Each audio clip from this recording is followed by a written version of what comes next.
بسم الله الرحمن الرحیم. د یو زبردست او د یو ګډ نیوز په باره کې نن تاسو ته زه یو زبردست یو دماکدار خبر درکول غواړم چې میا محمد نواز شریف چې کوم ټیکټ دی هغه کټ کړلی شو. ان شاء الله وتعالی د دسمبر په اخره کې یا د جنورۍ په وړاندنۍ حصه کې به میا محمد نواز شریف واپس لندن ته روانیږي او دا یو ډیر کنفرم خبر دی د یو زبردست ذرایع نه د یو کنفرم ذرایع نه مونږ دا خبر حاصل کړلو.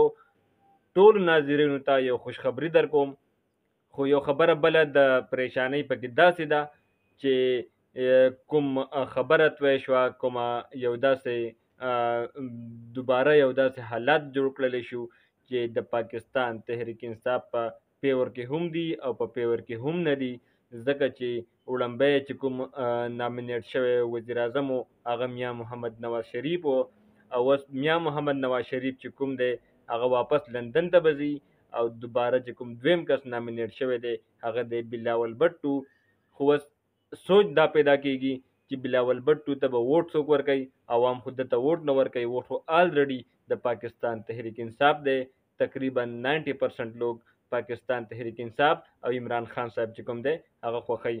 یو نوی پلان داسې تیار کړی شوی دی چې کوم د پاکستان تحریک انصاف چې کوم خلک دي، کوم چې اوس په میدان کې ګرځي، همدا خلک به د پاکستان تحریک انصاف په ټیکټ باندې الیکشن لړاو کی او پاکستان تحریک انصاف به په بار اکثریت سره کامیاب کړلی شي.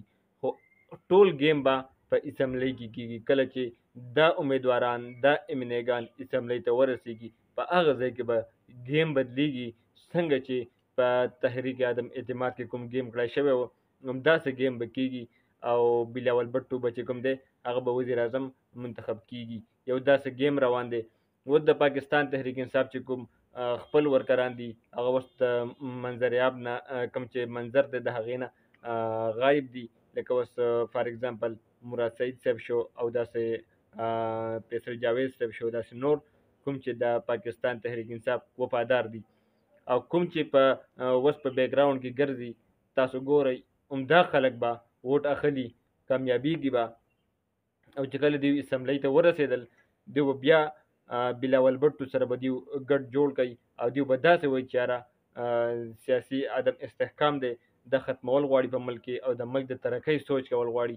او اوس چې کوم دی بلاول بټو به پرایم منسټر اف پاکستان جوړ کړو. د یو مضبوط امیدوار دی. عمران خان به په هغه ټیم کې د گیم نه بهر وي، ځکه چې عمران خان صاحب د پاکستان تحریک انصاف چیرمن نه دی او عمران خان صاحب به په دغه ټیم کې د ډسکوالیفیکیشن خطره وي، هغه به ډسکوالیفای شوی وي د الیکشن نه مخکې.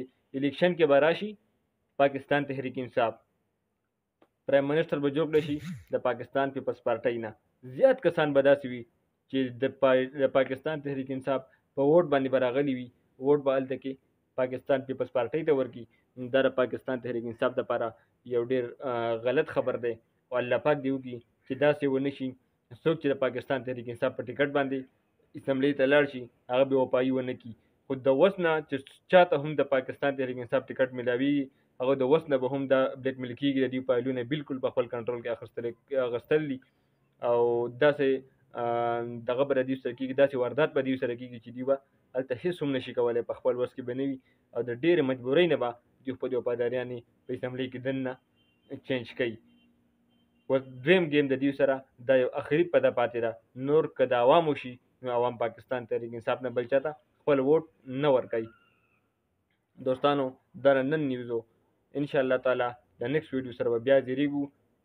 څومره چې د پاکستان تحریک انصاف ملګري دي چینل سبسکرایب کوئ، ویډیو سره لایک کوئ او شیر کوئ. انشاءالله بیا به دوباره حاضرېږو. د لوی الله په امان.